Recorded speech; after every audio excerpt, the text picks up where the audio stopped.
Rosanna, Rosanna, never thought that a girl like you could ever care for me. Rosanna, all I wanna do in the middle of the evening is hold you tight.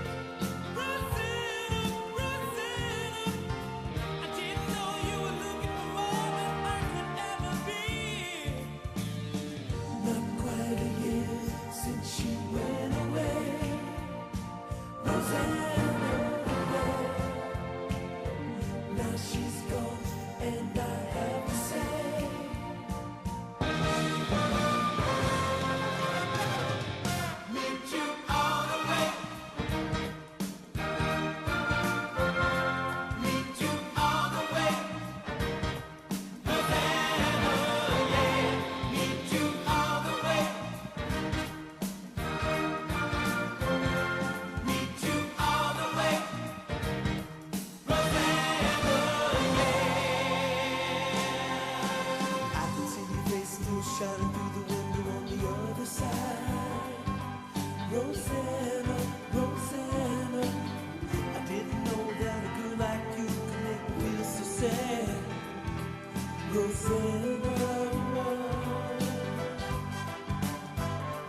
What a year it has been. What a common mood I'm in. Why, it's almost like being depressed. I've got a frown on my face. Fuck the whole human race. Why, it's almost like being depressed. The music of life seems to be saying life's not worth living, kill me. And from the way that I feel when my suffering's surreal, I can swear I was feeling, I can swear I was feeling, it's almost like being depressed. I wanna fucking kill myself. It's almost like being depressed. Canadian healthcare. It's almost like being depressed. The music of life seems to be saying life's not worth living, kill me.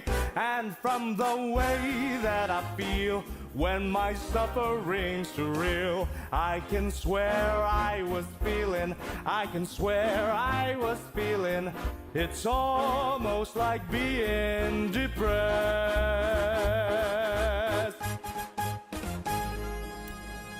Ow! Please get help.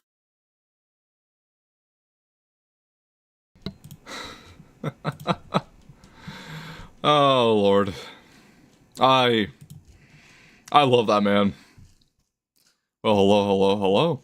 And hello, my dear Rue. I know you're in chat. Probably just casually listening in. But I know it's been a couple of days. I would have gone on Friday. I would have streamed on Thursday.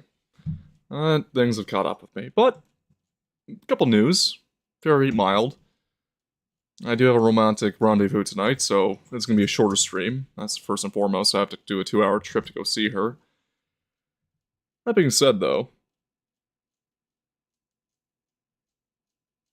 I had a couple days to not just study, but also work on my vehicle. Because coming from England, a kit came in for me from, not LG Performance, but AR Design team. I'm here, and yeah, thank you, Rue, thank you. From AR Design Team. Rap or no rap, H250, we're not going to talk about that. As I was saying though, as a piece of equipment came into me through the mail from England, from AR Performance, or AR Designs as they're actually called, and it is a wooden, but with a beautiful upholstery, rear seat delete kit for my Volvo C30, which has now made my cargo storage a complete flat table across with a quick and easy removal procedure that allows me to get access to the fuel pump where the rear seats used to be. Because if you don't know, and Rue, I know you're not a car girl, that's very fine.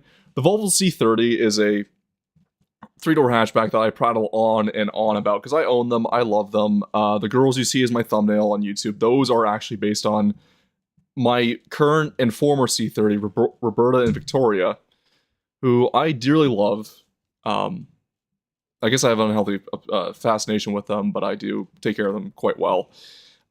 That being said, in my procedures of buying them, oh, so that's what the picture's about. Exactly. Those are the rough designs of them. However, I do want to turn Victoria into fitting more of a Raven in design because I was listening to the Alan Parsons Project album, the Mysteries and Wonders of Edgar Allan Poe, and I thought to myself, the song The Raven in that album was quite fitting to Victoria, considering she's also black like Victoria, like Roberta was, my first car.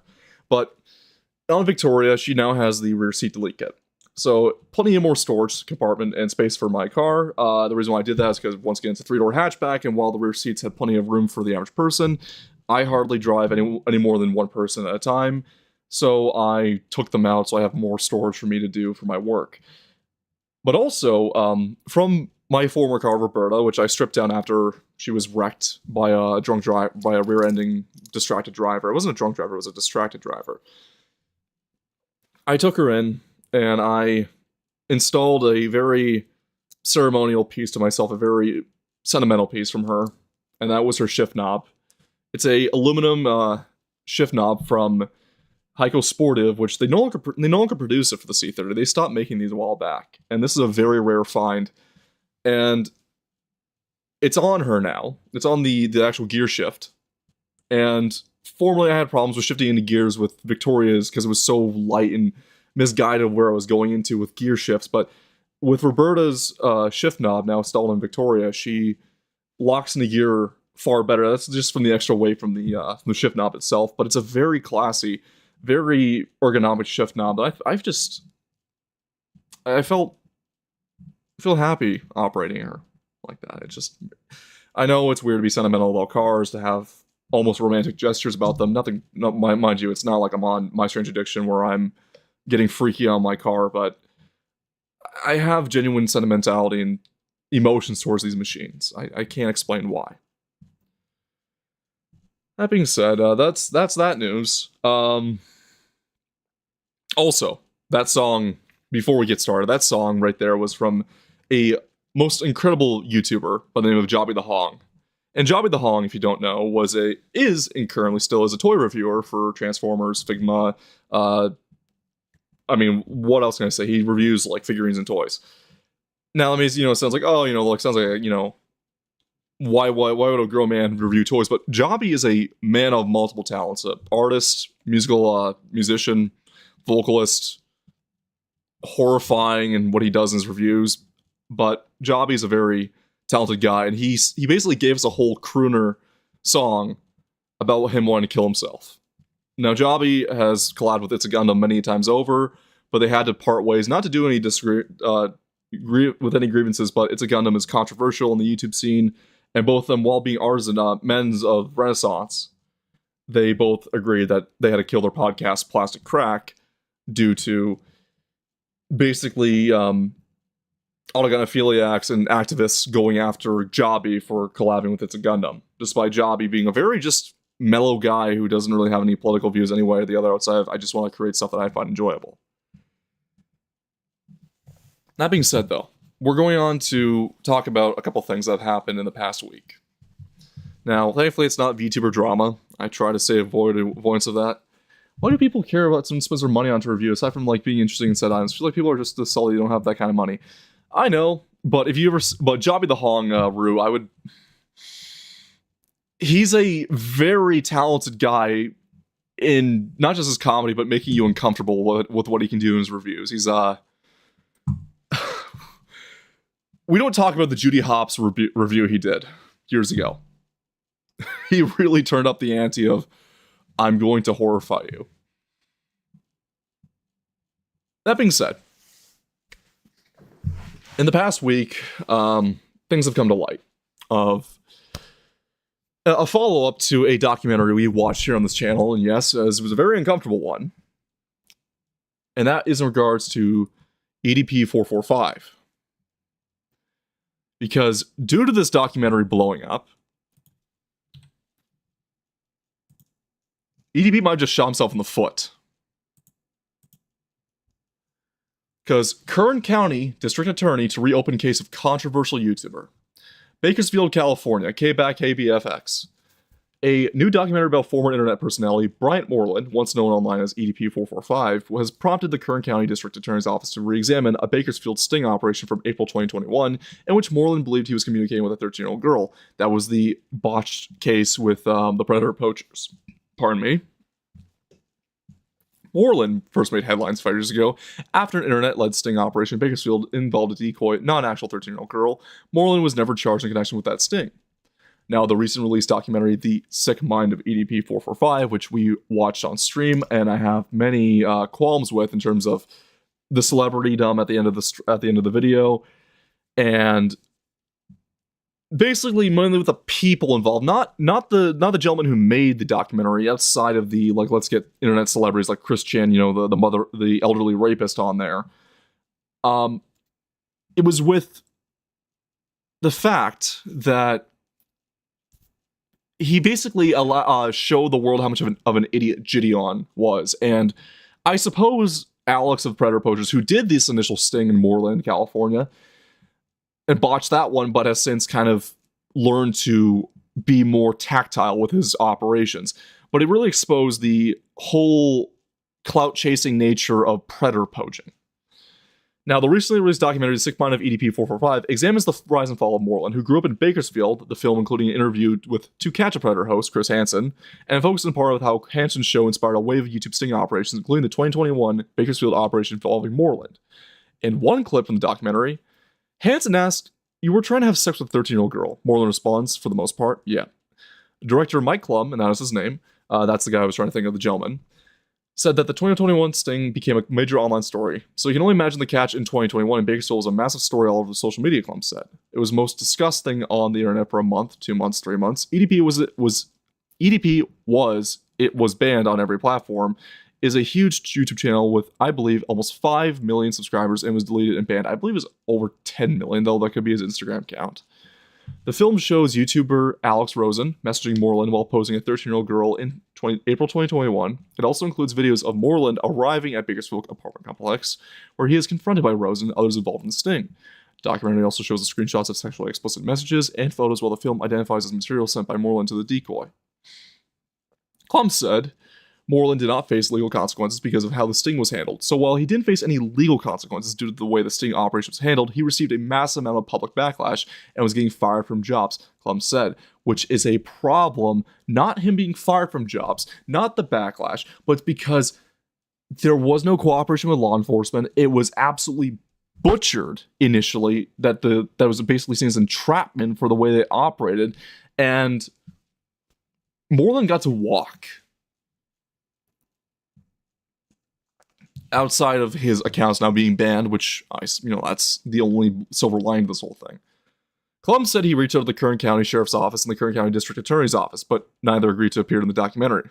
The documentary also includes Moreland's discussing sexual feelings towards minors, including a person he says she was 15 in 2023.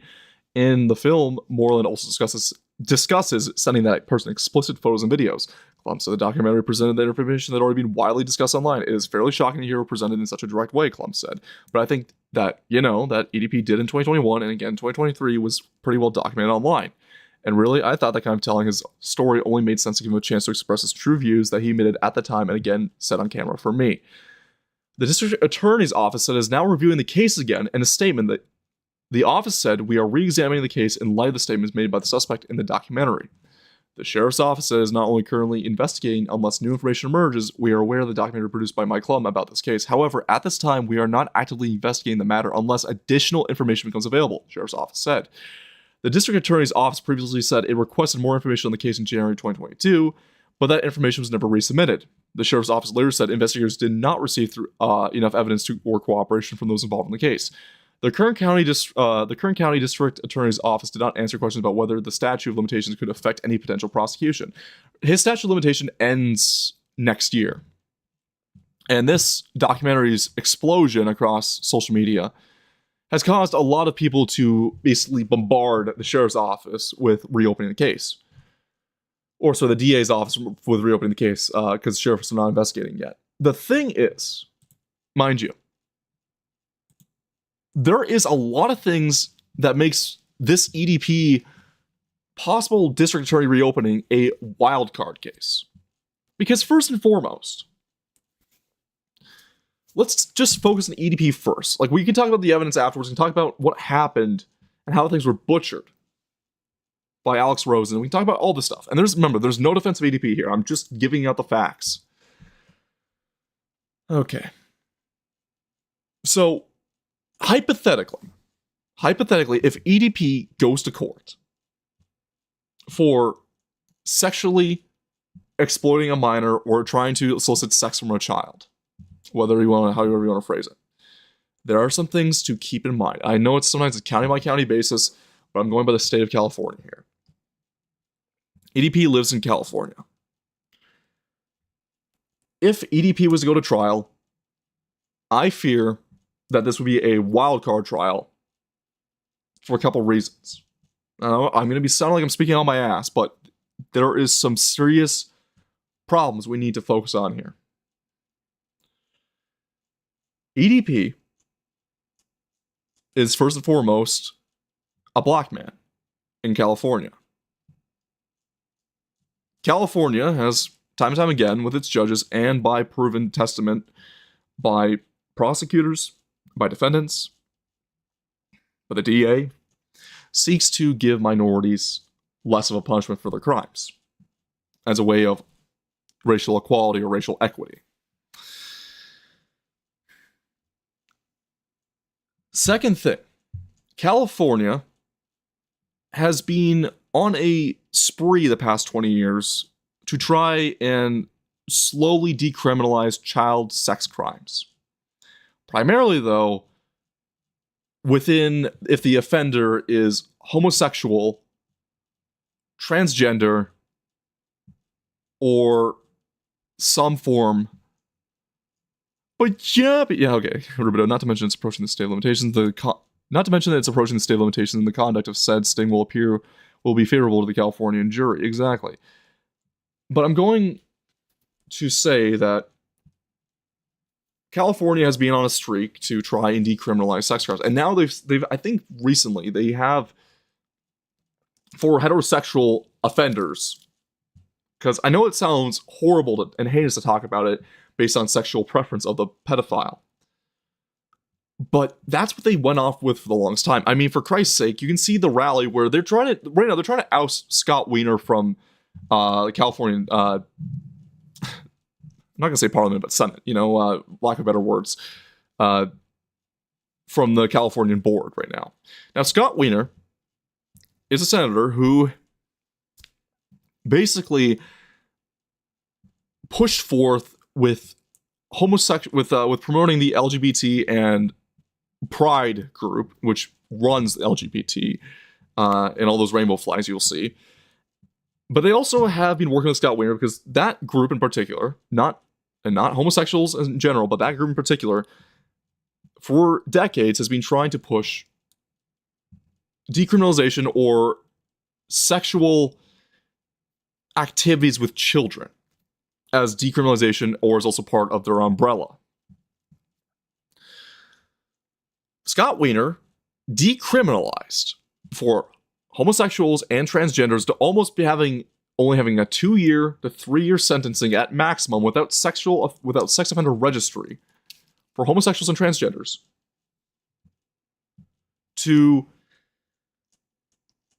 for crimes with children. And I'm not talking just teenagers. I'm talking full-blown single digits young kids. Need you mind. And I say this because there was recently a video from a protest because the far left commies which by the way, Scott Wiener, Jewish homosexual who's already very far left, he's from New York too, like hyper left, a lot of his own kind are trying to eat him alive now because he didn't stand with Palestine, supposedly. And they're protesting, but in this protest, you can see a transgender amongst all the screaming trannies going, well, they all got Felix, but really I'm just to say trannies, going, oh my god, Nazi, kill, Palestine, this, Palestine, blah, blah, blah. One of them says, we appreciate what you did for the transgender community, for decriminalizing child sex crimes against, child sex crimes offenders, and, they're like, but you need to step down because you don't support Palestine. Basically saying the quiet part that we all knew out loud.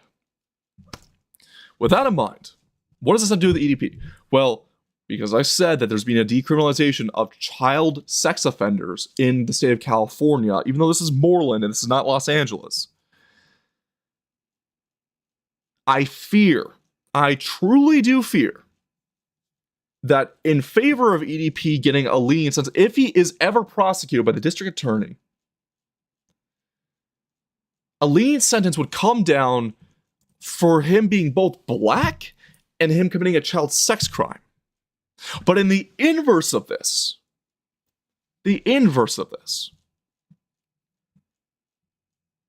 what could go against him in trial for getting a sentence culpable to his crimes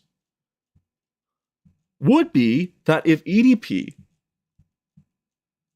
was, because EDP is also a Trump supporter. He is a EDP is a black Trump guy, is a MAGA guy.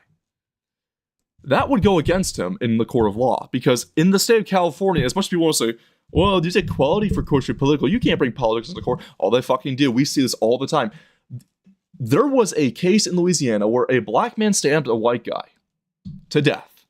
And as the white guy was bleeding out, he called the black man the N-word. Hard R. Right? Rightfully so. Walks like one, talks like one, just act like one, and killed you like one. He is one. The judge threw the fucking case out because of the hate speech in the Louisiana, and that's Louisiana.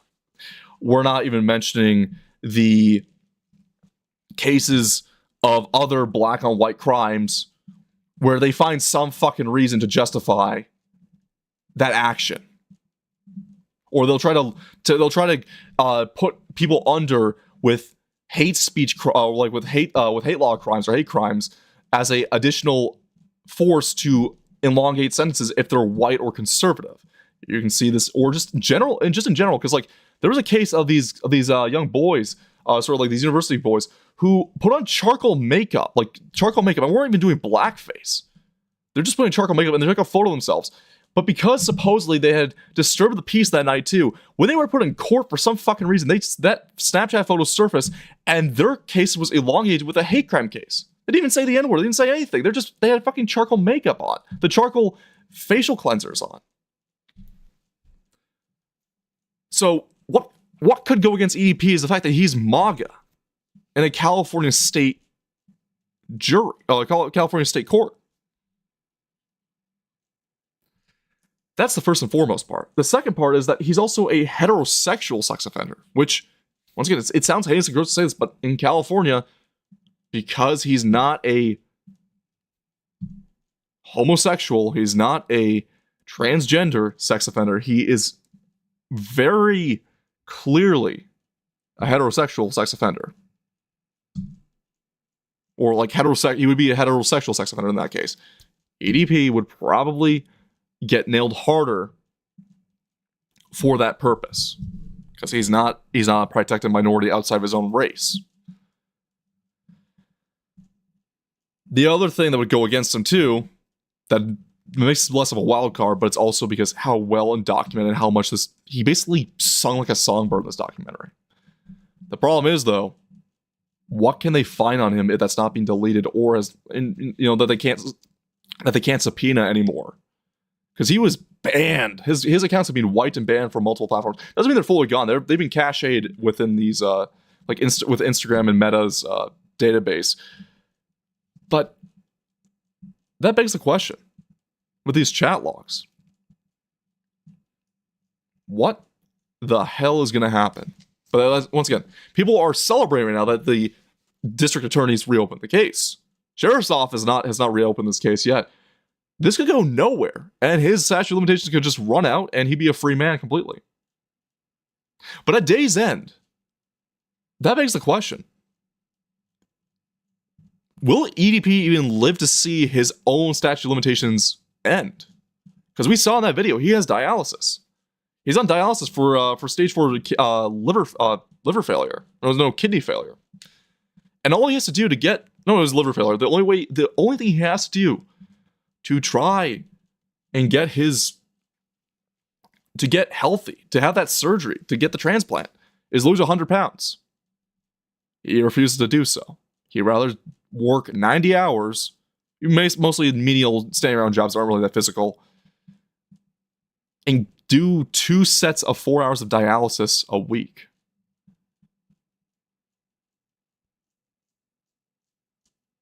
He's going to kill himself before this whole thing is over. At day's end. We'll let St. Peter judge him at that point. So that was EDP.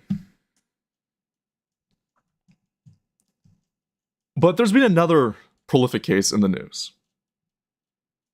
And this one's not racial. Kind of weird to speak on this channel about this type of stuff. But this is one that will hit close to home for my female viewers. So, Lindsay Clancy. What is Lindsay Clancy's case? Well, cut and dry of it. Lindsay Clancy is a woman from Massachusetts who strangled her 3 kids to death. Now, hang on. I believe the third one did survive. Lindsay Clancy. Kids' deaths. Let's see. She strangled all 3 of them to death. Okay. So she did. So some people said that there was 2 of them that had died. No. She'd killed 3 of them. Lindsay Clancy had killed her kids back in January 24th of 2023. Now, why am I saying, while the court case is going, why am I saying she had killed them? It's rather simple. She had sent her husband out to go pick up takeout that she had placed an order for that was a good amount of time away. She proceeded to take a elastic stretch band used for exercising. I use these rubber stretch bands before. We're going rubber stretch bands, but really they're like an elastic, polyurethane elastic. And she wrapped it around each kid's neck. They lined them up in the basement one by one and strangled them, 3 of them to death. It took 5 minutes with each of them. Strangulation, a long, methodical process. Plenty of times to stop, and is also very painful for the victims. Now, it's one thing to say that, it's one thing to also know that as myself. Though, my botched attempt on myself was through strangulation, was botched, and I began to strangle myself. I speak from experience, unfortunately. That happened years ago, we don't need to talk about it. This had this horrible tragedy, this murder, this murder, almost borderline fantasy with the youngest, occurred because this woman, supposedly, and she had done, which I've noticed with a lot of murderers, typically the really dumb ones that don't get, that they get caught immediately. These are the ones that become very prolific cases like this. They don't have the ability to do inner monologues. She wrote and jotted everything down on her Apple notepad. This woman claims, and had, in my opinion, had set up, prior to this, she was going to kill the kids no matter what, had set up appointments with Massachusetts, with the Massachusetts hospital, what hospital did she go to? I'm going to be getting the right facts here. She had gone to the Tewksbury Hospital in Massachusetts, which, where she lived in. Now, if you don't know, Tewksbury in the United States is the most highest rated, most prestigious mental health, has the most prestigious mental health and psychiatric evaluation a team in the United States. On top of this, one of their specialties is postpartum depression, which is what people are using for Lindsay Clancy here. Now, if you don't know, Lindsay Clancy has claimed has claimed that she'd killed her kids. By the way, she also admitted her guilt in court, already saying that she killed her kids. Her husband said it, who was the one that people we're going to see more of soon. Her husband said that she killed the kids. The prosecutors have said she killed the kids. Police have said she killed the kids. Her defense have admitted that she killed the kids. She herself, in testimonies in court, has admitted that she killed the kids. She went to this hospital solely a couple weeks prior to this murder. And she went in seeking both medication, stronger medication, and evaluation for postpartum depression and possible postpartum psychosis. The hospital rejected her. It's not just how prestigious it is. This hospital is very, very, very capable of evaluation for postpartum depression. This is their specialty. And they rejected her because she did not show the signs for postpartum depression. This woman did not even have postpartum psychosis. Evaluation after evaluation, and they turned her down, saying, you don't have this. What does this mean?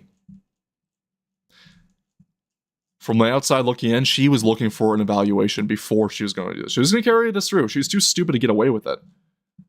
But she was going to do it regardless. This woman was looking from off the hop for an insanity play. And she had planned this out for months. Almost a year, in fact.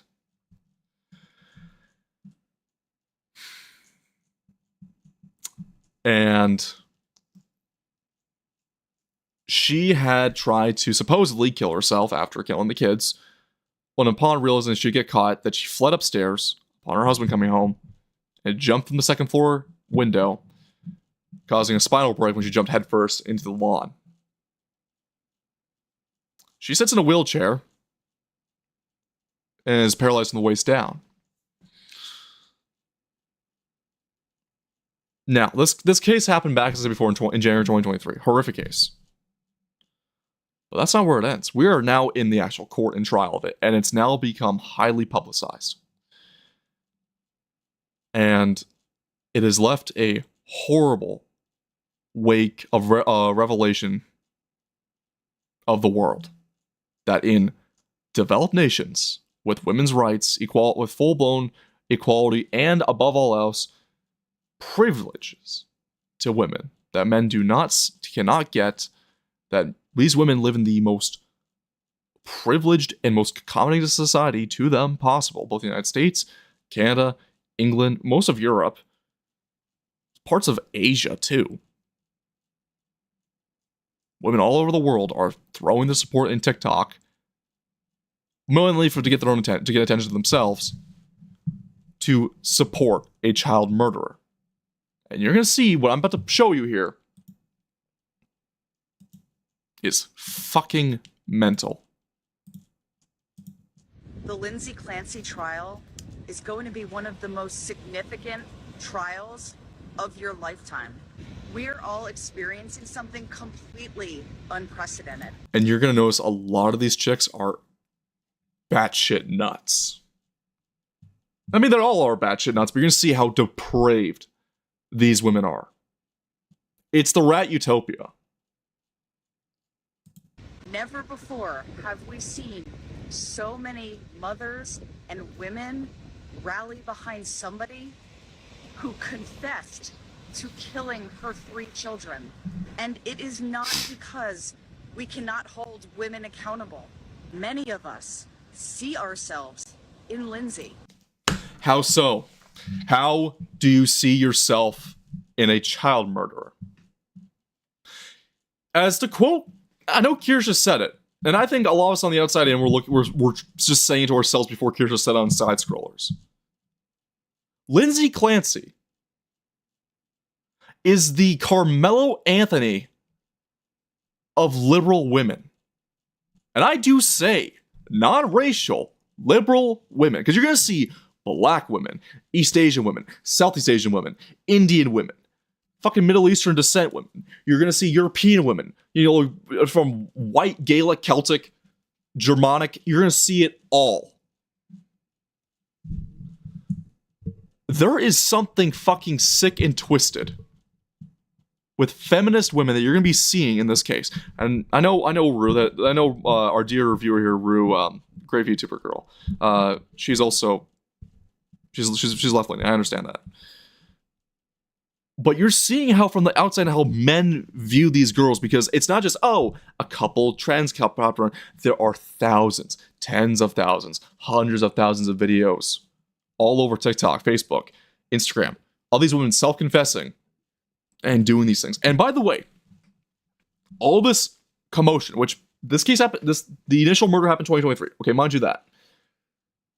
But what have we seen outside of this murder leading up to this?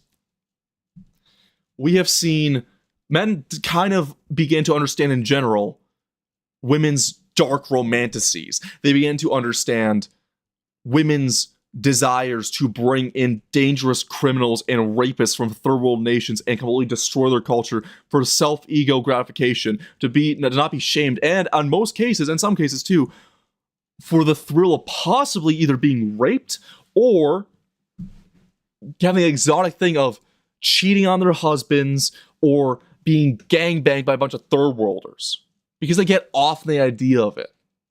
We are seeing women with no accountability, with all the sorts of privileges, being paid more than men in active jobs by the hour, with far more privileges and tax-based credentials to them for degeneracy, for destruction of the household, of the atomic family. And we're seeing them consistently proven time again why men are walking away from women. And this Lindsey Graham thing, Lindsey, not Graham, what the fuck am I saying Graham for? This Lindsey Clancy case here, it's just another stepping stone of this downward trend. Because there's also a female loneliness epidemic, because men's loneliness epidemic and the disgust of the dating pool. This thing proves more women are in that cycle too. Another example this week, years ago, this is far less than this, and I remember this happening, was the Chris Rock getting slapped by Will Smith for, defending the wife that cucks him. Right? So many women defended or were on Will Smith's side because how dare a man insult a woman. I remember that. Without getting into it, I've been in the actual shoes of such diagnosis. I cannot put myself in her shoes, but I can say I had to fight tooth and nail to get a diagnosis. I can imagine, because Rue, I don't think you live in Massachusetts. Massachusetts the psychological clinics of Massachusetts are the highest rated in the country. Not just that one hospital, but the state-run system is some of the highest rated in the country of the United States. And of course, doctors look for cases to make money off of, even state-run doctors. The fact that they said that we can't find it with you, we can't prescribe you drugs to be on, there's something there to be said about that. But I'm going back to this too. I've seen this time and time and over. And now you're seeing videos of women sobbing that they can't find a good man. And yes, I get it. There's been videos of them talking about their dating standards, which are through the fucking roof. I don't care. I don't want to be a men's rights activist. I don't want to be the manosphere guy. I'm talking straight forth with this. Something I have to speak on the so-called chud and based VTuber girls is that when they're like, well, men gotta also have to fix the problem that, that women are causing. Fuck that noise. We can't fix these broads. And it's not even like, just go and have tourist marriages, go to East Asia, go get yourself an Asian girl if you're a white guy, or, go find this. No, it's not even that too. It is literally just all around the board. Women will do this stuff to gain the approval of other women. They're too afraid to step out of line. Or they genuinely feel this way. And you can see this with the Western women in particular. They are saying, I'm not going to talk about Lindsey Clancy here, these women are agreeing with her, and you'll see it in these videos, a lot of them are also doing it because they'll bring up a case too of her being inhibited from her freedom because of rearing children. Her freedom of what? Because beforehand, she was on maternity leave. Because they had those kids in a very short sequence of time, so it's probably a constant maternity leave. She was a licensed nurse. Which, by the way, another thing is the angel of death when it comes to female nurses will often kill who they watch and will care over. That's where you see the angel of death cases happening. Not to mention the sexual abuse cases of female nurses on young male patients. That's also very common too. But you're going to see here that these women, or in particular, are trying to talk about freedom because they see motherhood as an imprisonment of not being a spinster in your 40s and being at the bar and club and partying like you're still 20, but that age catching up with you. You're this leathered, wrinkled bag dancing around, flaunting around at a club that you shouldn't be on with windsock jello titties jumbling around in a dress that does not fit you from 20 years ago. What else is there to say? And that's just me getting started on the video here. it's gonna be tough. Also, let's bring up astrology too. There's gonna be plenty of astrology here because a lot of because not just our women are batshit insane. A lot of them love true crime, and I used to like true crime. I was never part of a true crime community. I just understand true crime. I mean, we still do our police webcam videos here, our police body cam videos here. But this thing here, these true crime women, oh lord. So there's an old saying that everybody loves a murder mystery, but what if you have a murder or a triple homicide and there is in fact no mystery behind it? What if you have a confession from the person who did it? What if you have her attorneys arguing in court that she did in fact do it? The prosecution is pretty damn sure. Also, Rue, I do want to mention, for years, and it took me years to finally get a depressive, not because of TikTok, but to finally get a psychiatrist, and not just a therapist, but an actual psychiatrist to actually say, okay, serious, you have clinical depression. You have had clinical depression for fucking years. It's not because I was looking for validation. I genuinely wanted help. The reason why I had to fight tooth and nail for it is because you get led on by trainee therapists. You go to an office and it's like, listen, I need to speak to someone. I have something seriously wrong with me. I mean, suicidal ideations. I am having thoughts of acting it out. I have acted it out. I need help. And what they'll do is give you so they have you do session after session where you talk nothing but yourself, but there's no action to happen and there's no diagnosis. And I'm like, after the 12th session, I'm like, what the fuck are we doing? Like, I want to fix this. I don't want to be sitting on my fucking ass without first off a diagnosis and number two a action plan. And then when they just said, well, okay, fine, you want your thing, you do have clinical depression. Fucking tell me then. Okay, but we need to do like 12 more sessions of you talking. What the fuck else do you want me to say? Because every time I brought up my childhood, whatever happened in my childhood, you'd say that racism couldn't happen to a white boy, that none of that shit could happen. The fact I get my head kicked in every day by a bunch of blacks because racially they hated me. They admitted they hated me. The school did jack shit about it because it was a liberal white school, so it was a liberal school in Canada, and they absolutely fucked me over. And they would let it happen. The teachers would also mock me in turn. And I would ask them for help. And what did they do? What did the psychologists do? They would try to step in with social justice, say, no, actually that can't happen because blacks can't be racist. Shut the fuck up.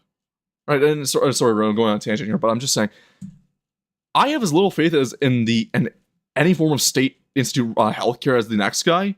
But in Lindsay Clancy's case, based off what I've read and looked into this hospital for before stream and when I had the time to listen to what people were looking into the hospital with, Christ alive, if she actually had some inkling of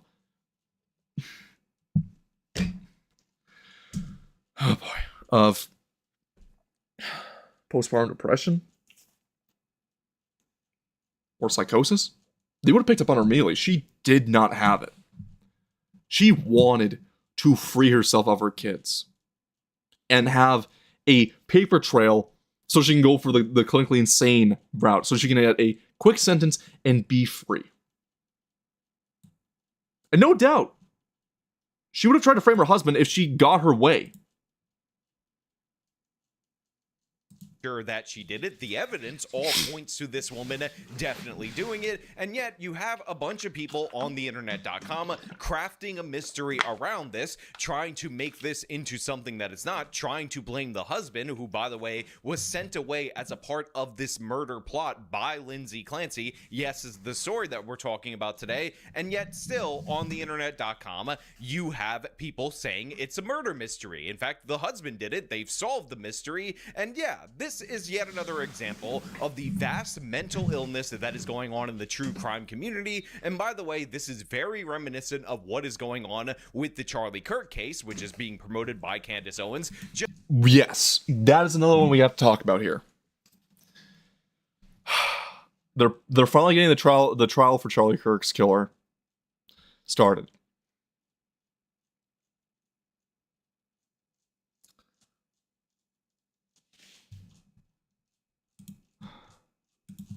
So, that is another one we're going to go into after this video, but I do want to say, there has been so much derailment from both Candace Owens, who, mind you, oh, okay, Clancy say like the military, no H-250, not Tom Clancy. I'm talking about fucking this dumb broad here. Right? Let's see. I'm not talking about screwing him, though, whatever. But like all the criminals, they thrive on self-incrimination of fame. Exactly.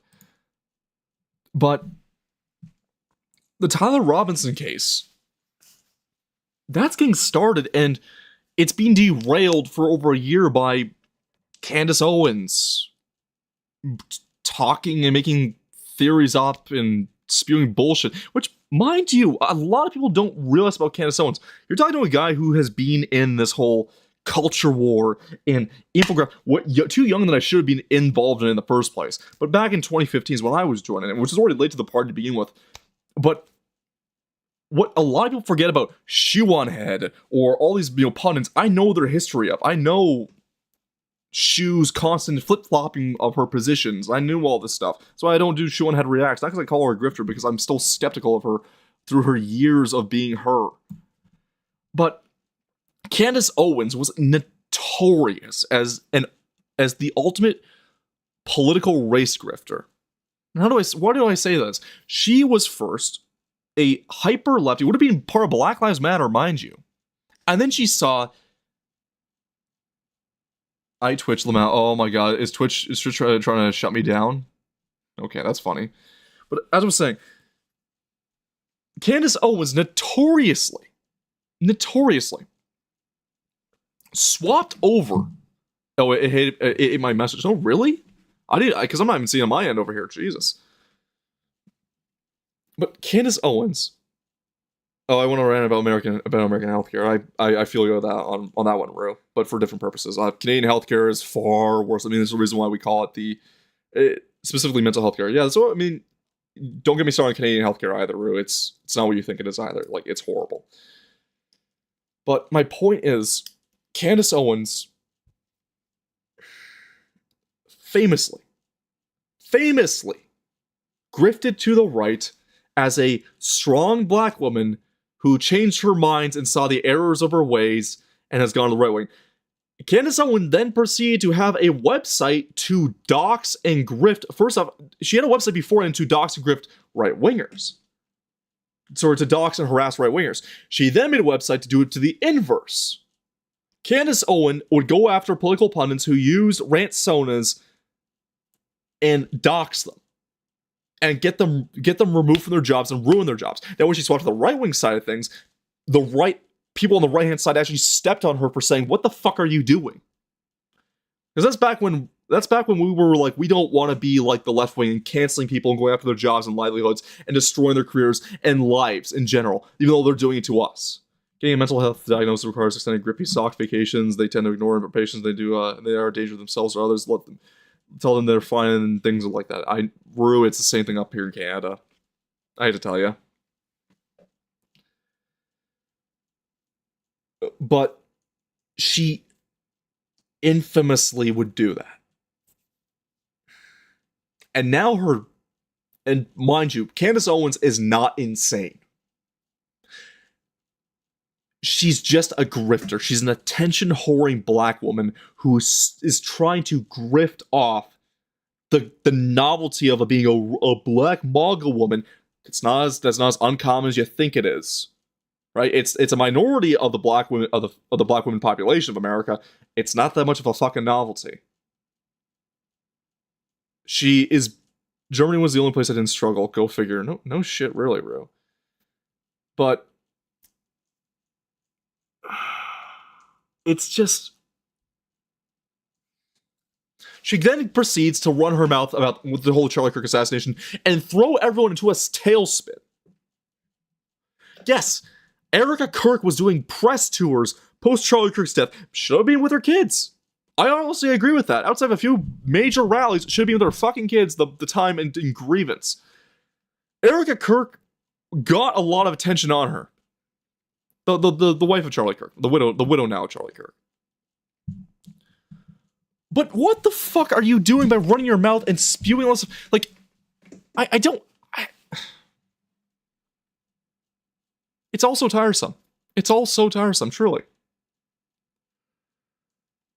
And not to mention, too, on the left-wing side of things.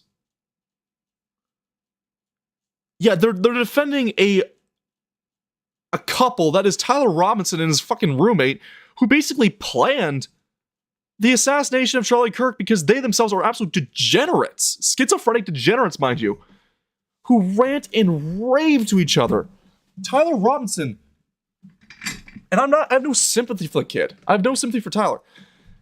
But it's the same reason I've been skeptical of Gothics for a while. Gothics, who is Gothics? Because if it's a Gothic, because if that's who I think you're talking about, Gothics.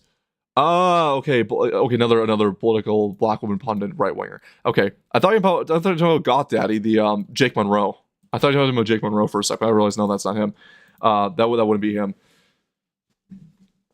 My point is, I am appalled because with Tyler Robinson, the kid got mind broken in both college and by his furry transgender whatever the fuck lover. Some of the messages I sent here ended up getting sent in one of my Discord servers too. Good lord, something's going fucky wucky. But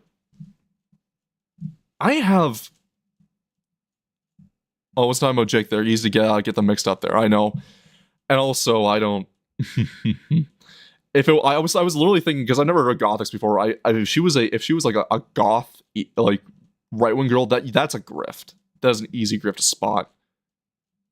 Because goth now just means whore in black makeup that does OnlyFans, and that's really it. But yeah, look, it's really disgusting. And it's really a sign of the times of what we're living in, of the stupidity of what we're seeing with people. Just did a video, by the way, about the Andrew Wilson, Candace Owen S show of a debate on this channel. I'll link that in the Yeah, like Owen Wilson had to sit through this description so you can get a little bit more on my thoughts on that. And yeah, this is the same exact thing. A lot of times these are the same exact audience members because these people are convinced that Lindsay Clancy absolutely did not do it, or if she did do it, then she was justified because women be depressed after they give birth. And yeah, it's horrific. It's the mind you. And Rue, you may get offended by this, because you live past the point with Lil Mothling there to where he would be supposedly affected by this. But just like Roe v. Wade, the case regarding SIDS, like the both labeling and the medical terminology and investigation of SIDS being its own medical condition, supposedly. The woman they used as an example for years of SIDS with a couple of her infants dying, about 2 or 3, she admitted that she killed them at the end of it. She admitted she neglected it and killed them.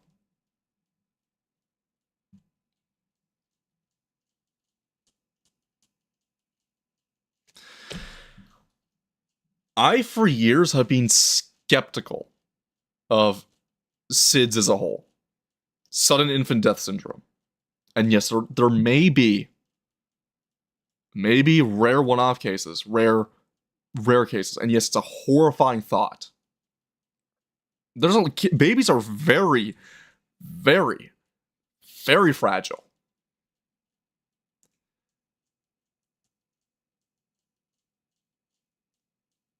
But by that same notion too, it does worry me. However, bit of family lore. I had a great uncle who I never met because he did die as a kid, as an infant. And my grandmother was with my grandfather.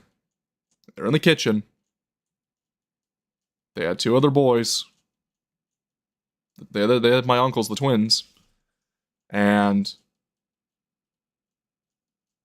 This little baby just was found dead.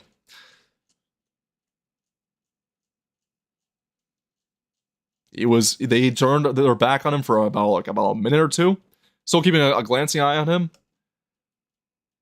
Little guy died.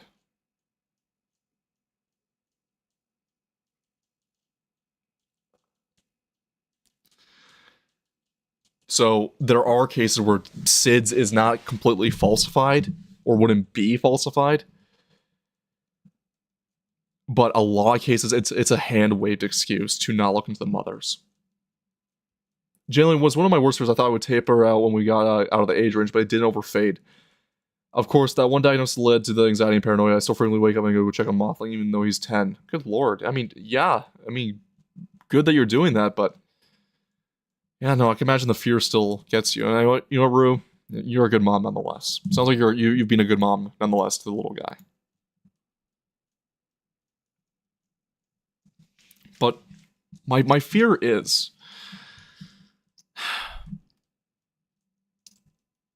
It's that with these cases, there has been a noticeable uptick since COVID of women, and yes, there's been many horrific cases of infanticide. Casey Anthony, going back to that, like Casey Anthony was one that really like became big in the true crime community and exploded as a phenomenon of a criminal case. But it's been more and more prevalent. Recently, university cheerleader, freshman girl, is now being charged for killing her newborn, giving birth to it, and then killing it and dumping it in the dumpster immediately. That recently just happened. There has been also a noticeable uptick of other women. There was another case recently of a woman who decided to kill her mother-in-law and 2 children at the same time because, get this, she found adult, legal, not illegal, legal pornography on her husband's phone. Which tells me something. If you aren't giving it up to your husband, if you aren't having coitus with your husband, remember, men are still capable of not just having kids, but also men are very sexually active and still have lots of sexual drive into their elderly years. You as a wife are not having, intimate time with your husband in the times you can, and have just said, well, I don't feel like it, or why would I want to do it? He's going to have to find his needs, and she decided that in retaliation for viewing pornography, legal pornography, not illegal, legal, she was going to kill her kids and his mother. Funny that, isn't it? And I've seen women try to defend her too, for whatever fucking reason. There's also a TikTok woman from Florida went viral because she recorded herself setting fire to her kitchen and then pouring hot candle wax on her children on a live stream.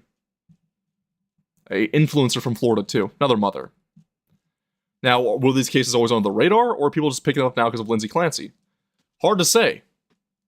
But there's been a noticeable uptick of mothers being violent towards their children because there's some sort of disdain or regret that they can't have the so-called freedom they had in their younger years.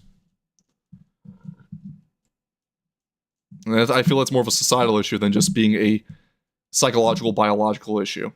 Disgusting, it's reprehensible, it's absolutely crazy, and yet it still goes on. And in fact, they're trying to raise $2 million for this woman yesterday when I checked, and it could be worse at this moment in time, but yesterday they were at $700,000, and this is all due to the fact that left-wing women on TikTok, true crime fanatics, true crime mystery, and the way some people view spicy content is fucking insane. Of course, it's fucking Florida. I just don't think there's an uptick. It's just mostly widely publicized. Yeah, I think you're right on that end too. It's just there's been a noticeable trend of also women sympathizing with these monsters. Engineers who have engineered a mystery where and she's got a GoFundMe that's going to her mother's to her parents, Lindsay Clancy's mother, and it's got over $1 million. Was not one, have decided that Lindsay Clancy is either justified or secretly not guilty. So this is what we're going to talk about today. This is what we're going to discuss. But before we do, I want to thank everybody who supports this channel via actualjusticewarrior.com/join. Give me the money. Give me the money. Okay? So I have to cut the audio of this because there's a copyrighted song, but for those of you who are listening to podcasts, they're saying that this woman is sitting in court while the real perpetrator, and the camera ends up panning to her husband who's testifying, is actually the one who's on the stand right now, and she is just forced to accept this.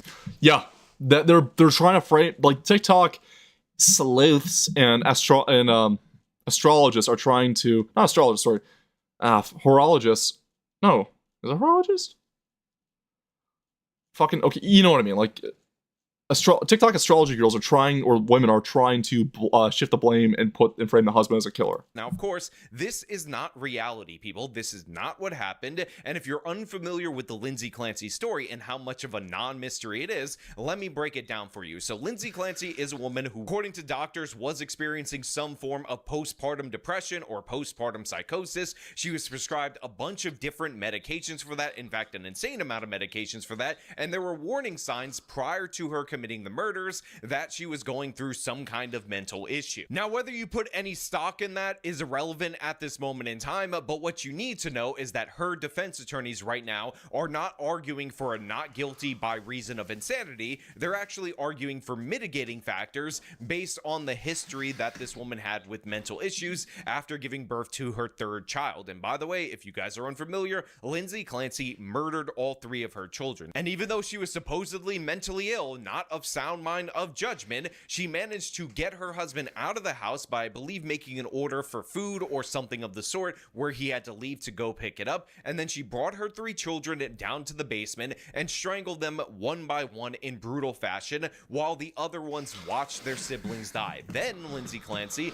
decided that she wanted to end her own life in a murder-suicide, triple murder-suicide plot, so she jumped out of a second-story window and she was paralyzed. And from that moment in time, the true crime moms decided that she was a sympathetic figure and it could not possibly be her fault, because how could we assign any responsibility for a horrific murder like this to the person who admittedly committed said murder? Now look, I could explain this in a much longer format. I could go over the finer details of the case. I could talk about what was used in the strangulation and all sorts of other things. I could talk about how much she is paralyzed and all those additional details, but the fact is, the people who are crafting the narrative that it was the husband and not Lindsay Clancy do not care about any of that information. In fact, a lot of these people are basing their assessment of guilt and innocence, and I'm not joking about this, their zodiac signs. So according to them, Lindsay is a Leo mother. She was born. Okay, here we go. They're trying to say that because she's a Leo, lion moms don't kill their kids. A fantasy is very common amongst lion prides, and not just with the men, but the women too.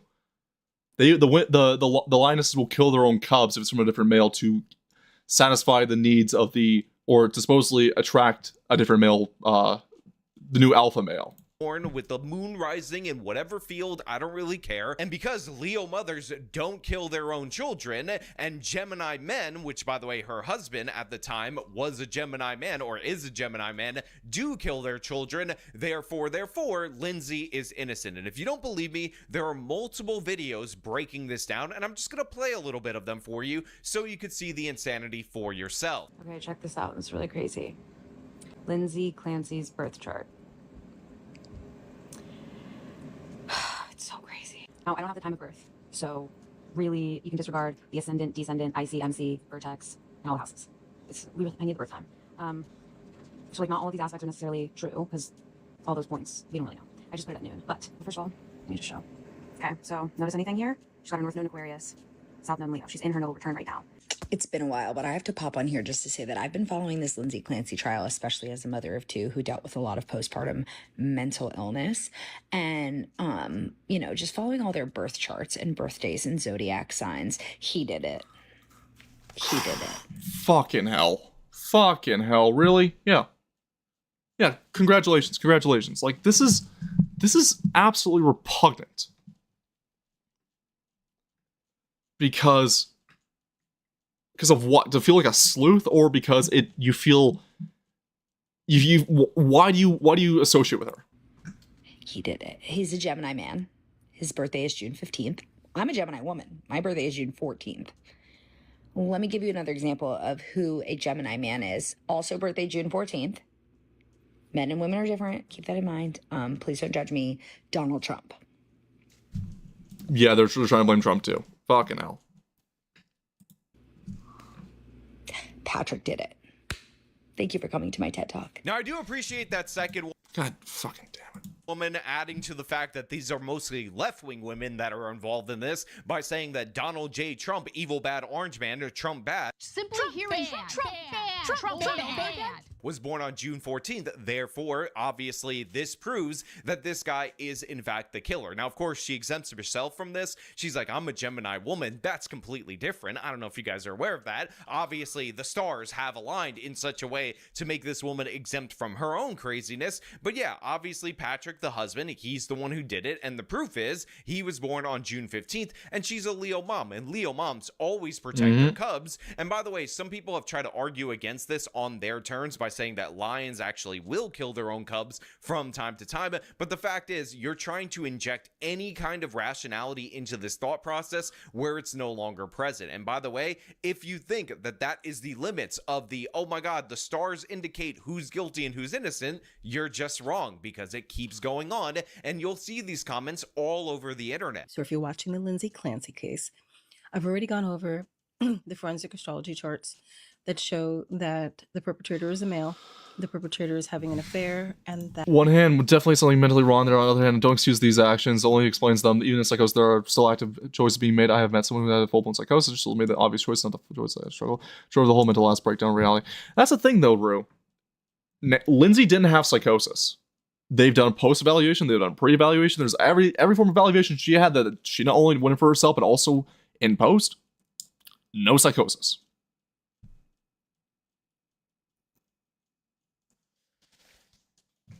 And look at this. As a psychic medium, the second I saw this, child came in and said he did it. This is incredibly sad. Yeah, a psychic medium from Allie, basic white bitch here. Why can't men just file for divorce? The hell are you talking about? She mouthed because I was getting killed during the trial, by the way. Okay, who files for divorce the most? Number one. Number two, what happens in divorce courts? That's another thing too. And also, by FBI statistics, a child is most safest with their father, their biological father, than their biological.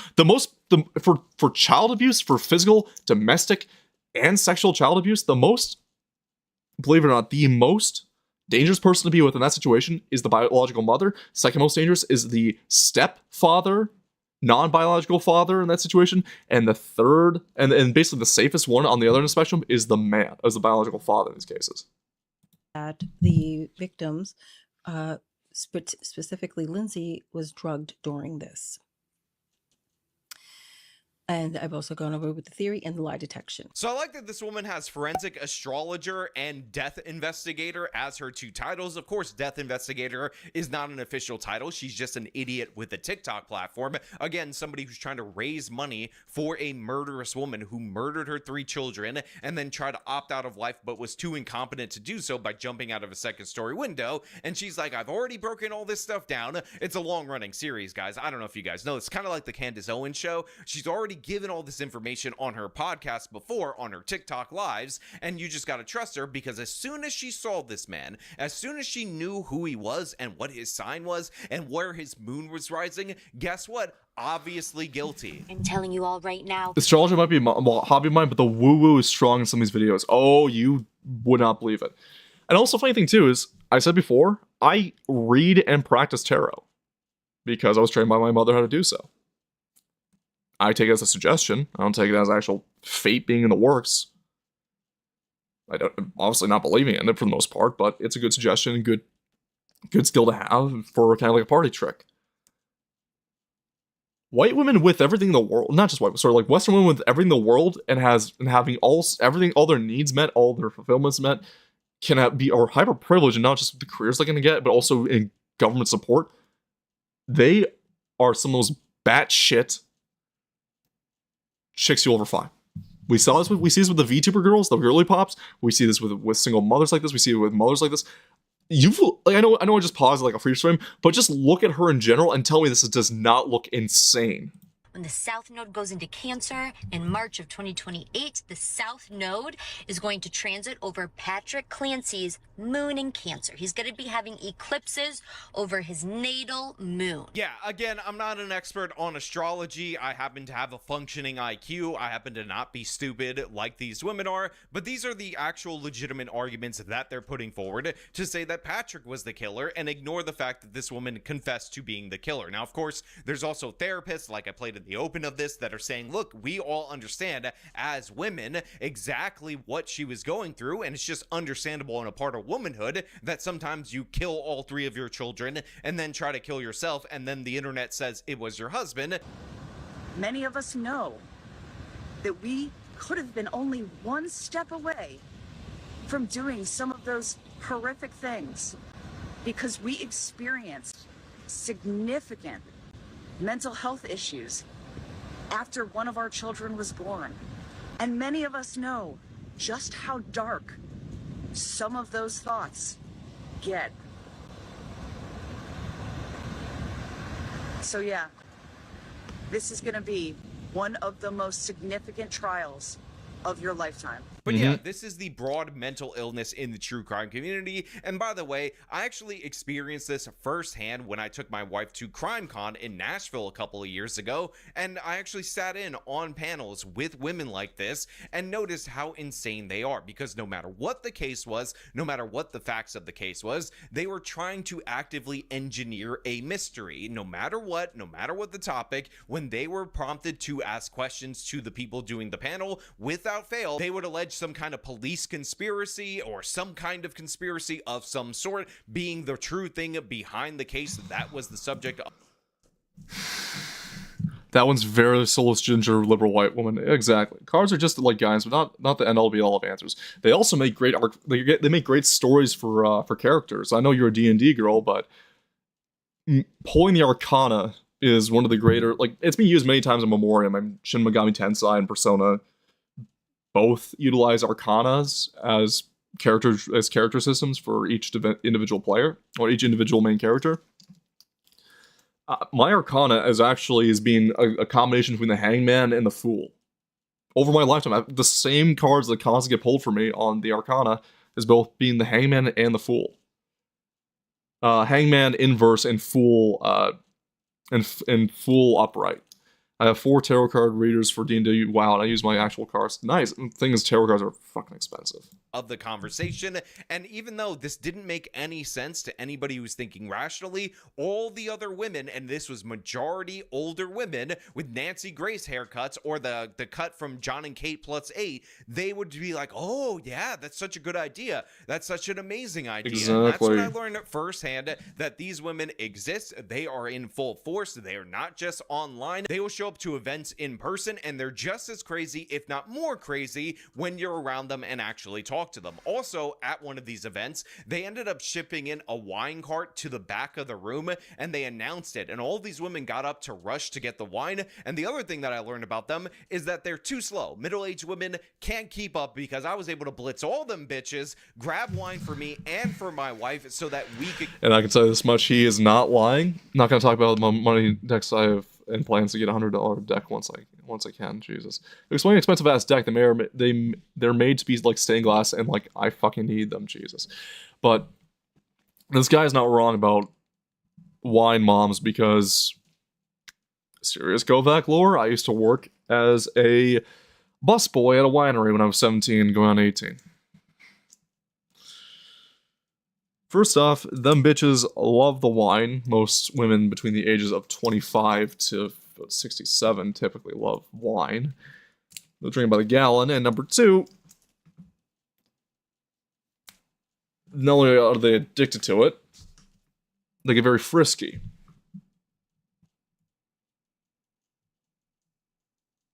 And unfortunately, a lot of wineries around here that go belly up bankrupt don't realize that if you're gonna have wait staff, you don't try to sell like a sports bar, because a lot of them that went belly up that I noticed were like, well, We don't want to hire a man for our wait staff. We want the girls. That'll bring more money and that'll bring tips in. Doesn't work.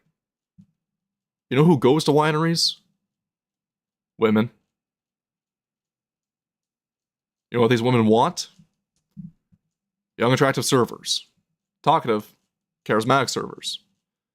Young men. It's one of the few wait staff jobs where a man can absolutely outperform a lady. One of the few jobs where a man can do that. Though, keep in mind, even if you aren't a server, you're still gonna feel. They're still gonna cop a feel on you if you have a good figure. Get the wine, and I was just really unimpressed by their speed, no athleticism among this group, as well as crazy conspiracy minds among all of them. And again, I really need you guys to understand that these women are turned on by the idea of a conspiracy. True crime is their whole life, and by the way, making true crime more interesting is an intricate part of their obsession with true crime. And these and then it goes from obsession to fetishization of it. And what also goes in hand with true crime? Well, those dark romantic novels. Doesn't always have to be a monster, mind you. I know the joke is to use a monster, but not always a monster. Can be a psychological monster from a different man. A primal serial killer, sex-starved man just takes her out back and just... Let's not talk.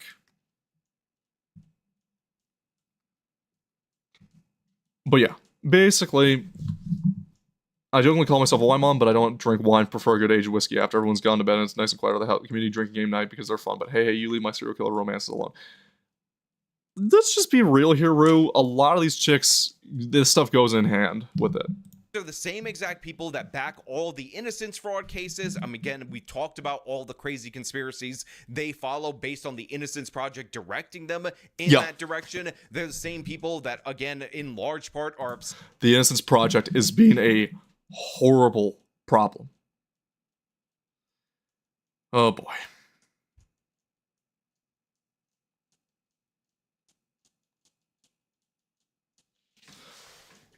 The knife scene. Oh, I know, Rue. We talked about... Oh, no, not the Caleb Hammer knife scene. We don't want to talk about Caleb Hammer. That's with the idea that... That episode was hard to sit through. Tyler Robinson did not kill Charlie Kirk. And yeah, this is a reprehensible side of humanity. It's... Once again, and we're just going to speak specifically on the monster novels. Men like monster girls because the monster's on the outside. Women like monster boys because they fuck like monsters. Absolutely disgraceful. And again, without... And this is why... Oh, for God's sake. Anything that is a dildo if you're brave enough, I guess. Watched Automod slap hand over my proverbial mouth. Oh yeah, no. At least I can still read it, though. But I also do want to point out, too, and this is kind of going tangential with monster girls and, like, romantic stuff. You ever notice that the industry for toys particularly caters towards women or homosexual men? Like, penetrative items... When I say cater, no, it's actually penetrative items are not only hot sellers, but that market for penetrative items far exceed penetration items. So, the straight men toys are lacking. Exactly, right? Exactly. Like, you girls get everything. Any shape, size, species...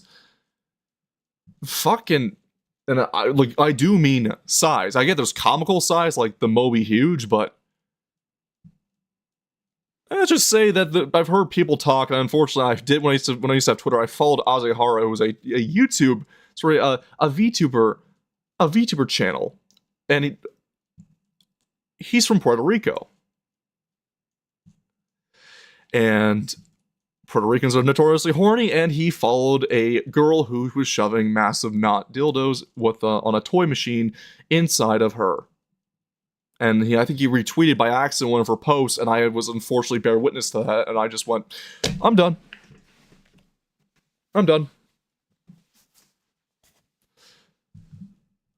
Pause without hesitation, these women with professions, some of them are absolutely crucial, including therapists. Well, HG50, I'm only be around for about a little bit. Children, including mothers, will say that Puerto Rico mentioned, yeah. Well, totally understand. Not for a good way. I mean, good lord, I took a girl on a date, and she wanted to go to a mall, so I took her to the mall, and she went into Spencer's with me, And I was like, okay, let's find you something that looks nice, or like, you know, let's look at clothing. And we passed by the back end of Spencer's.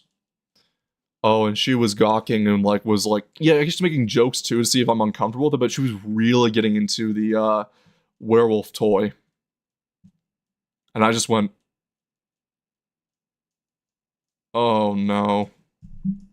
See if they believe that she was guilty, but she is justified because of what she was going through mentally, or they'll say that she's innocent and it was definitely the man because they can't assign accountability to a woman for her actions no matter what. And yes, this is very troubling. This is something that should be concerning, and I just want to remind you that in this case, there is no ambiguity about the facts of the case, about who did it. Again, Lindsay Clancy admits to doing it. Her lawyers are arguing that she did it, but it should be mitigated. The evidence shows that she did it. The husband says that she did it. The prosecution, You're saying the girl was doing was the girl took on the date was working her way up to Dragon Toys? Oh god. police, everybody involved says that she did it. And Poor Toothless. Things I'd only publicly buy to be a menace. Well, that's the funny thing, is that a friend of, when I was in the automotive industry and back in the garage, one of the guys I worked with, his friend had recently bought himself an old ship box of a Dodge Ram or F-150, or F-250, I can recall.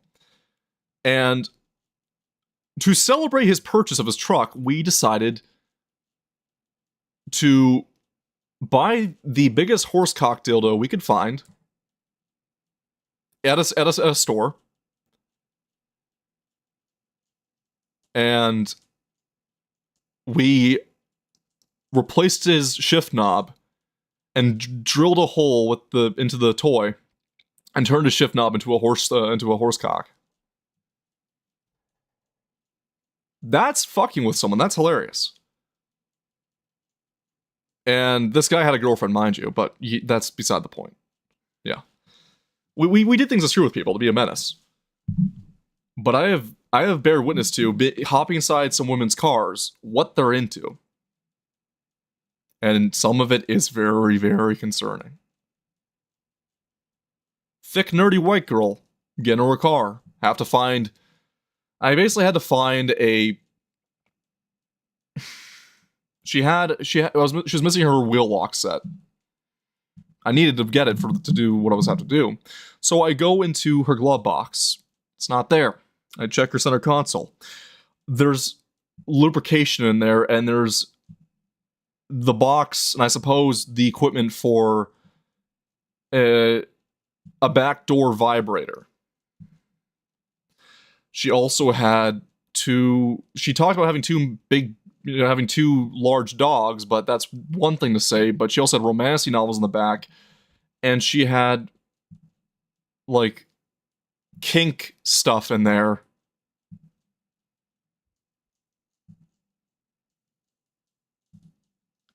Long story short, I have suspicions of the white girl meme coming to life, and I almost bared witness to it, and I just kind of went, okay, I'm done. yet they're still trying. She was a little bit heavier stuff, but she wasn't fat. Big booty. And I'm like, which was very nice though. When I talked to her initially before I discovered this stuff, and I was like, oh, we were getting off really well, and I drove her to her place of work and took her car back because I was part of the ordeal, and I thought, I kind of made small talk, and she was very nice, and then, oh no. Trying to create a mystery around this. They're still trying to get her off. They still want her to be free because, oh my god, how could we ever hold a woman accountable for murdering 3 of her children, for intricately planning the murder of all 3 of her children? Now, of course, that's my opinion, that's my speculation. I know a lot of you are thinking out there that those are false allegations and not facts. False allegations and not Right, yeah. So here you go. Illinois Mayor Tiffany, the super mayor.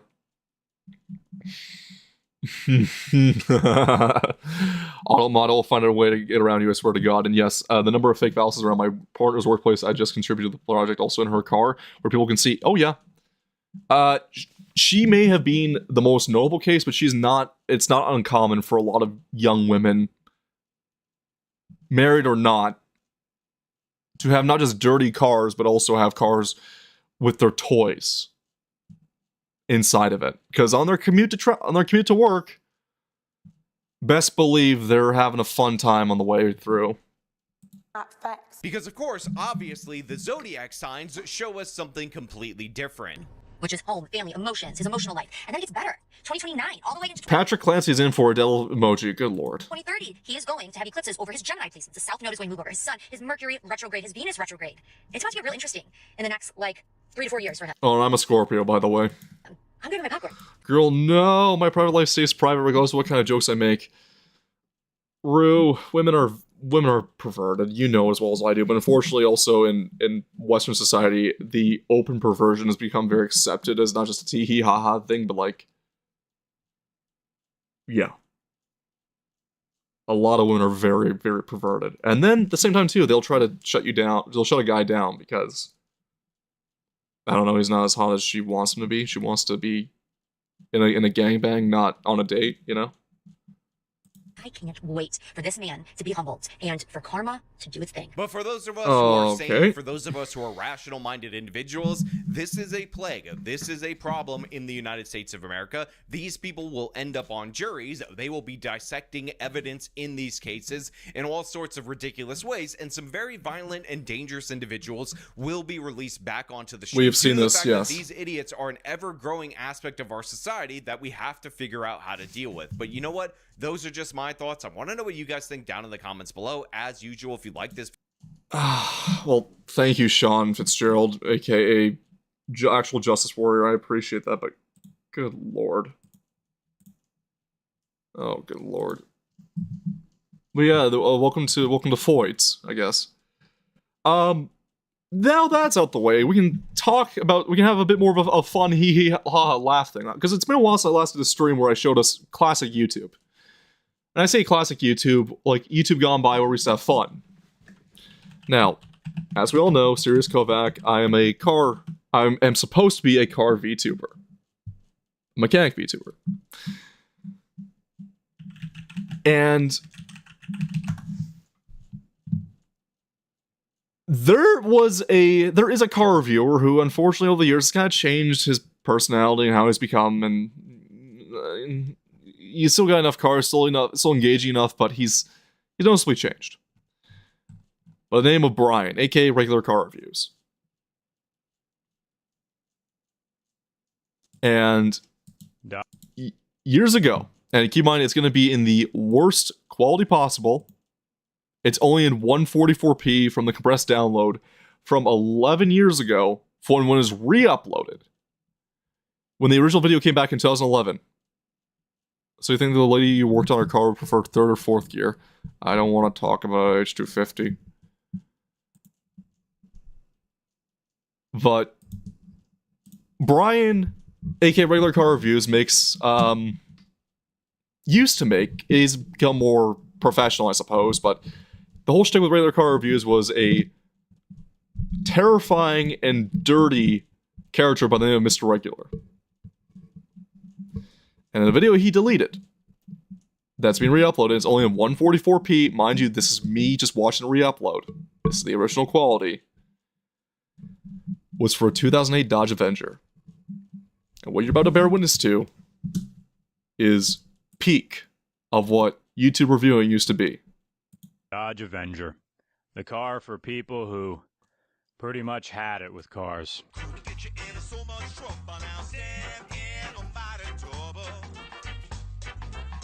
Everything's a muscle car now, huh, Chrysler? Right? No more contrast. Let's just angry headlights. Never mind that this is a retail sports sedan. It's the idea of performance without any grunt or usable suspension or top-end excitement. The Dodge Avenger takes the LeBaron to its logical conclusion. You can count the pixels on this, I know. But it's the audio you're about to bear witness to. It's for people who want a sports car, but they want 4 doors and they want comfort and safety and they don't want anything scary. Dodge Avenger, sponsored by Consensual Sex. It's the only 4-cylinder available that struggles to get 30 miles per gallon on the highway. That would be fine if the 2.4-liter engine was peppy, but it has less inertia than the first Bush administration. The vents release a noxious aroma, redolent of rose petals and compromise. The Dodge Avenger follows Benjamin's Button, which is another 2000. Also, if you notice wherever I do this voice, I get very more kind of creepy and disturbing. It's a mix between Mr. Plinkett and old Mr. Regular. vehicle. It comes off the line dated, and through depreciation, the drivers get younger every year. 2008 is also the year before Chrysler filed for bankruptcy and begged for bailouts. The downward slope of the roof is not terribly unlike the trajectory of my marriage and career. My wife has triceps now. She never puts the weights down.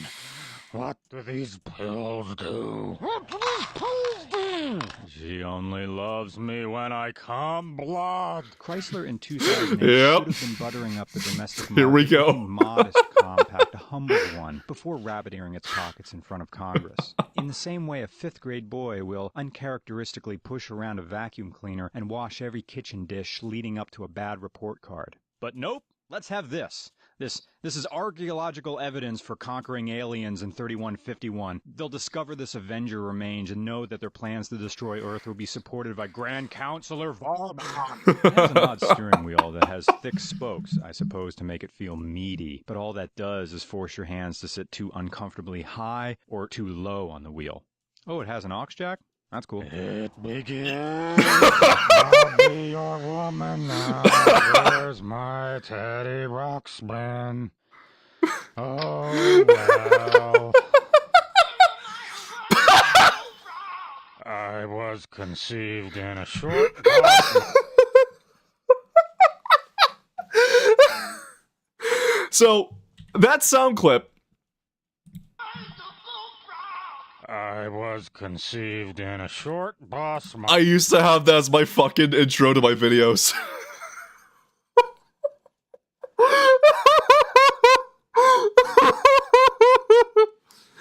You gotta listen to this shit in full, because it's part of one whole segment rant. He does not stop.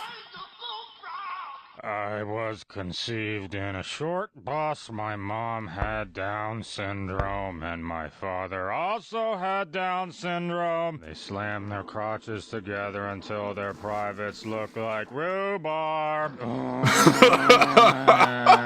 This is indigestion.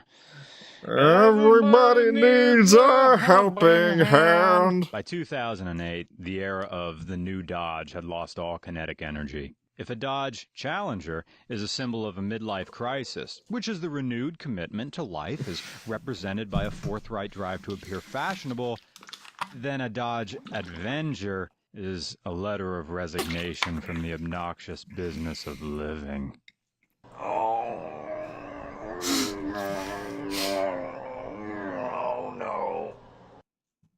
Oh god. Oh god.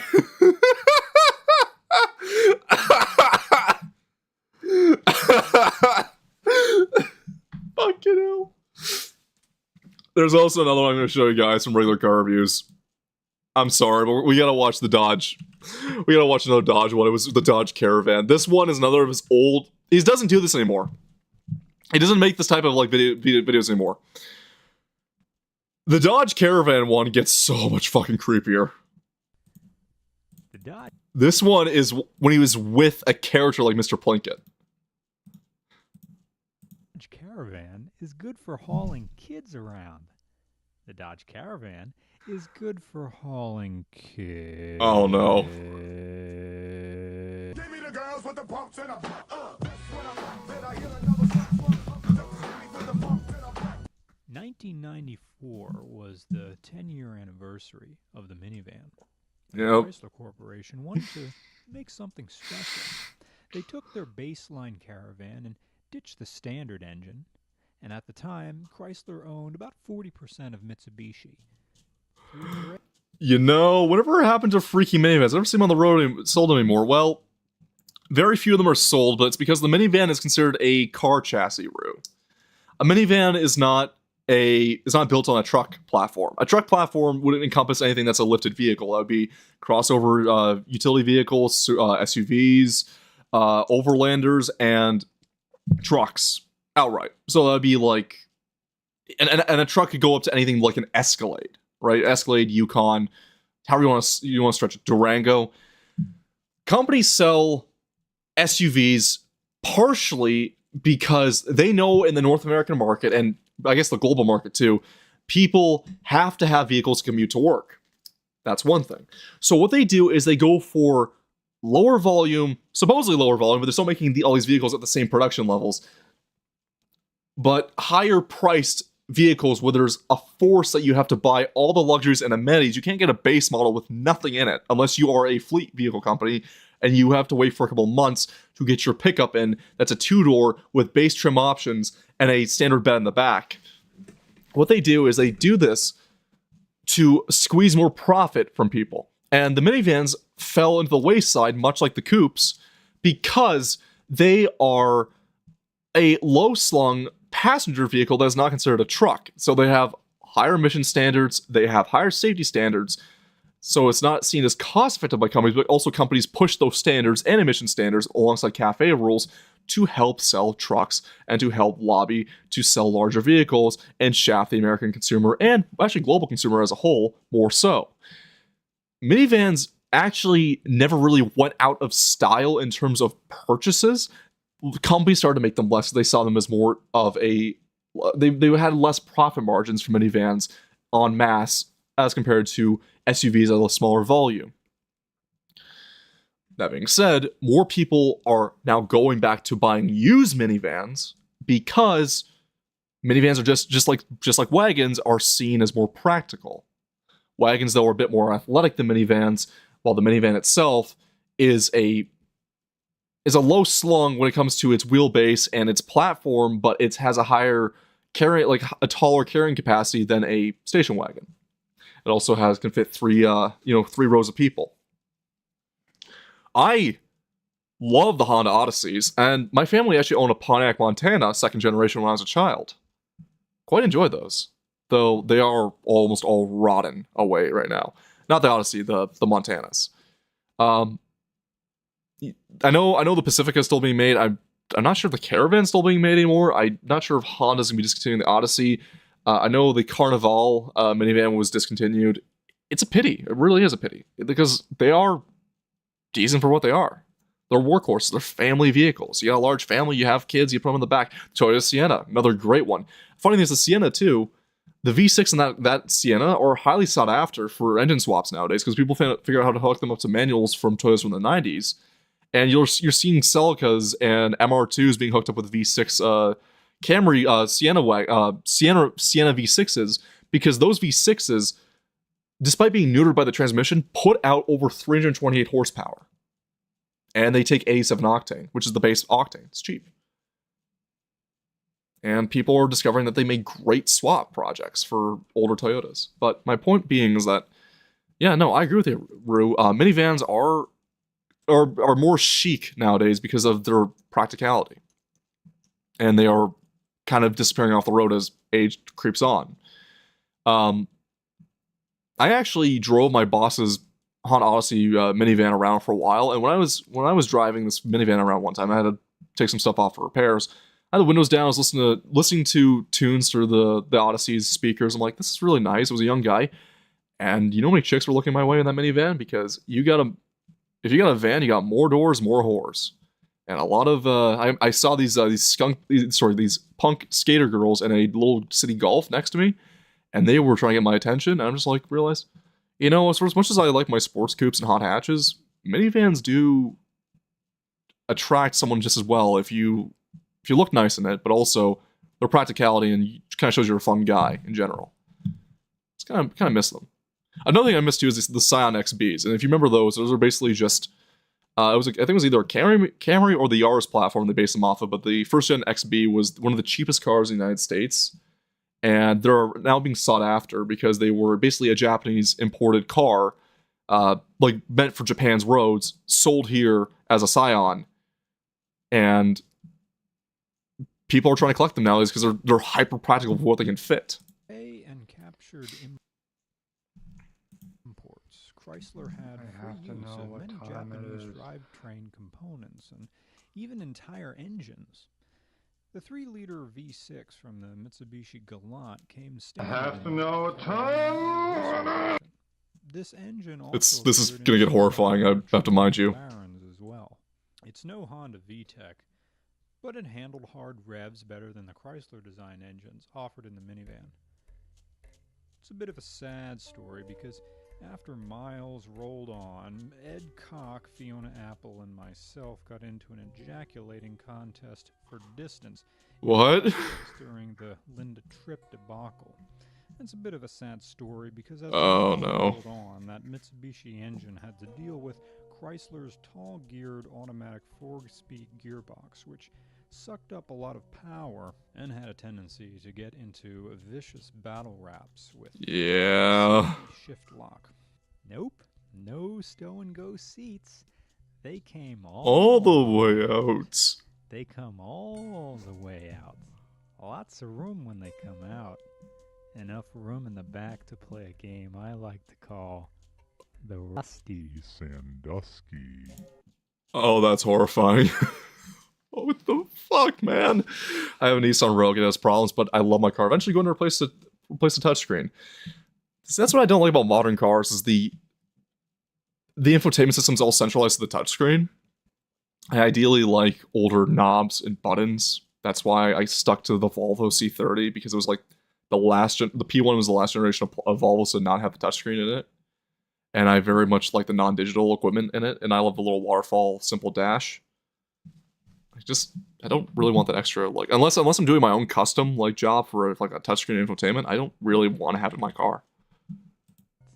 Lots of room. Guess my needs are a bit different though. When they come out, enough room in the back to play a game I like To call the Rusty Sandusky. I'm gonna use that from now on. I'm gonna use that creepy voice and just hit people with the Rusty Sandusky whenever I get the chance to.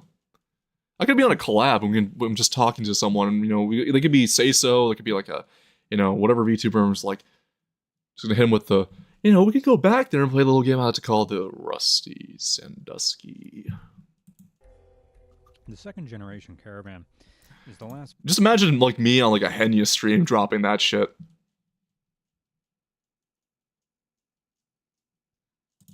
Creepy Uncle Sirius is back from vacation. Vehicle made by Chrysler to be based on the K platform. Lee Iacocca developed the K platform in the early 80s, and that saved the Chrysler Corporation from going under. Just like I save all my bowel movements for outside. I think that's like you cancel Uncle Sirius. No, everyone's talking about how they want their mommy VTubers and daddy VTubers. What about the uncle VTuber? Doesn't come around that often, The one from up in the woods that you don't talk about. The one that gets estranged from family get-togethers. It's not from anything he did. It's just he's unnerving. I save all my bowel movements for outside. I'm in a porta potty at the north end of campus. Oh, I just hate the screen's interface. Also, cryptid Uncle Sirius, cryptid Uncle Streamer. I mean, to be fair, Rue, I'm this pale-skinned but very, very quiet guy. And I know when I say quiet, like people don't hear me when I'm walking around. I'm very silent. I move like a cat. That's why I'm a lynx. And I think in general I'm pretty like unnerved. Like from how I can move around silently in the dark, I'm very unnerving to some people when I pulled it off by accident. So I could be a cryptid, for all I know. I was about to say, do you accidentally sleep on people even if they make direct fucking eye contact? Exactly. And I told you, Rue, I'm 6'7". And I do powerlifting. So the fact I'm still this silent and I'm this giant pale, one of my nicknames was Nosferatu or Dracula. I move like a vampire. Serious Links cryptid confirmed. I've been debating about adding to the character too for artwork like a werewolf, like a werelynx design, like not a furry werelynx, but like think of like from Helsing, the captain from Helsing, where his werewolf was just a ghost form, or just like it's a large ghost of a wolf, but it's not fully formed physically. Like a Smilodon, exactly.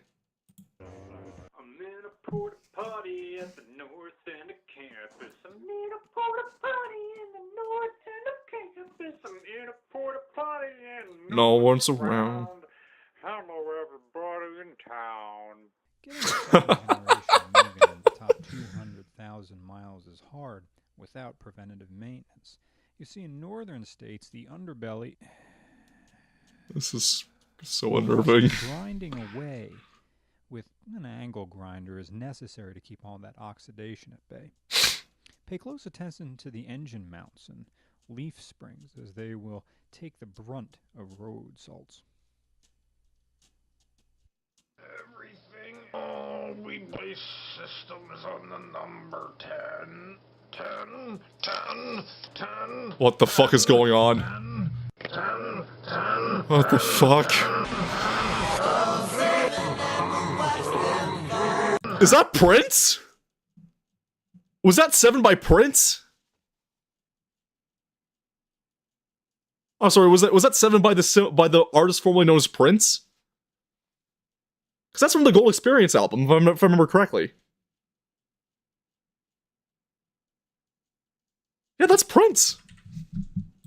10, 10, 10, 10, 10, 10, 10.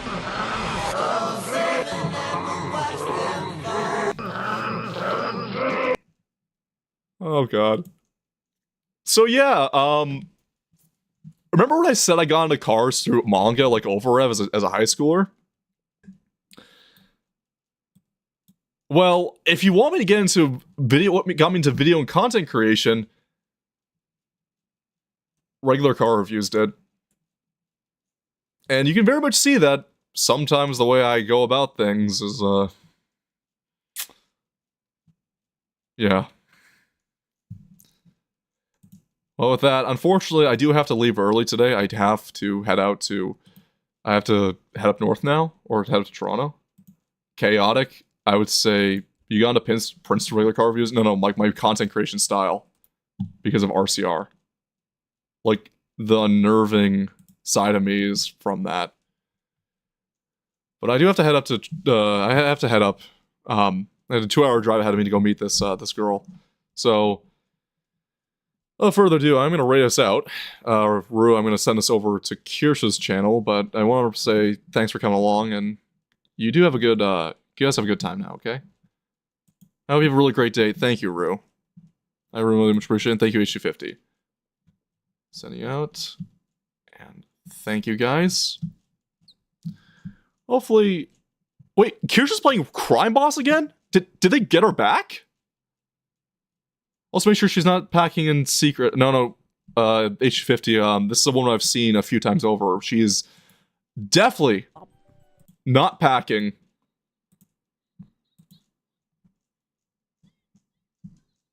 No, H250, she was kicked out from Crime Boss because of the cancellation campaign last year. They guess they took her back in. Okay, guys.